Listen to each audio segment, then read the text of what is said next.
Zvachim Daf Mem Vav.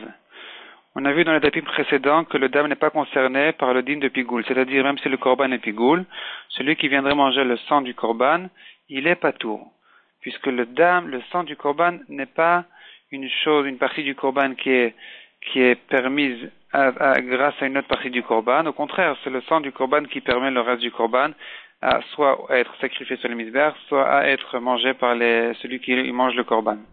Donc finalement, le sang n'est pas concerné par le din de pigoul. De même, ajoute la Gemara, le sang n'est pas concerné par le din de notar, ni de tamé, ni même de meila. C'est-à-dire, si le korban est devenu notar, il a passé son temps, celui qui viendrait manger du korban, il est chayav, mais du sang du korban, il n'est pas chayav. Il n'est pas chayav de notar. Il est chayav parce qu'il a mangé du sang, mais il n'est pas chayav un deuxième korban khatat à cause d'avoir mangé du notar. De même, si le sang est tamé, on n'est pas chayav mishum tamé.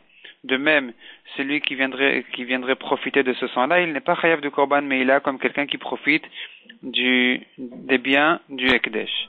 La Gemara l'apprend de 3 miutim, puisque à trois reprises, la Torah a exclu le sang des halachot classiques du korban. Premièrement, c'est écrit lachem, le sang est donné à vous. Donc on apprend de là, il est à vous, vous pouvez en profiter. Deuxièmement, c'est écrit lechaper, il n'est là que pour venir pardonner la personne, mais pas pour être interdit ensuite, une fois après la kapara est faite, que la kapara soit faite. Et un troisième passage qui dit hu, le sang, il est lui, c'est lui. On apprend de là hu, il garde tout le temps le même statut.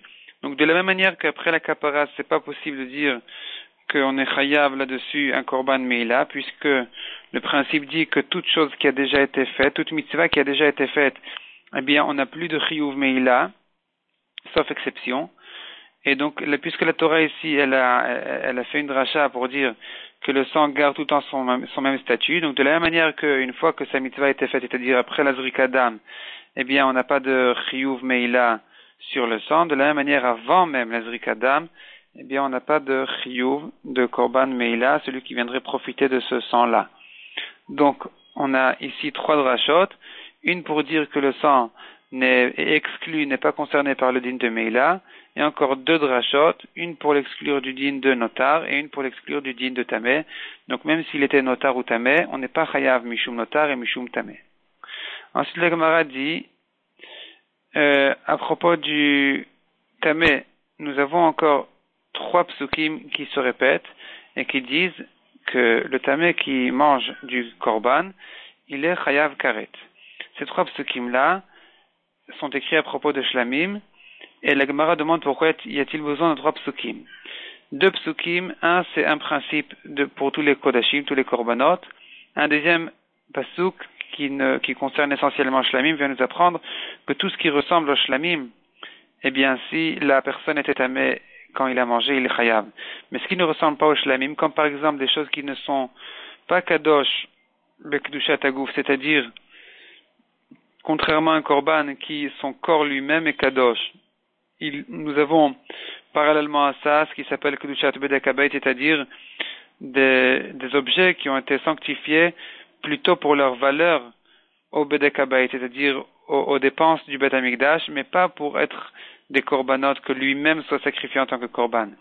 Ces choses-là ne sont pas concernées par ce din-là d'un tamé qui les aurait mangés, qui les chayav. C'est que la kedushat hagouf, qu'un korban mamash qui a été consommé par un tamé, c'est là on dit qu'il est chayav karet.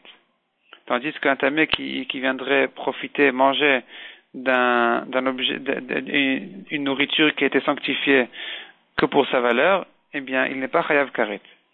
Donc nous avons ici déjà 2 drachot, et la 3e dracha qui vient dire que non seulement si le tamé a mangé quelque chose de mangeable, même s'il a mangé quelque chose qu'on n'a pas l'habitude de manger, comme par exemple les bois du korban, eh bien il est aussi chayav.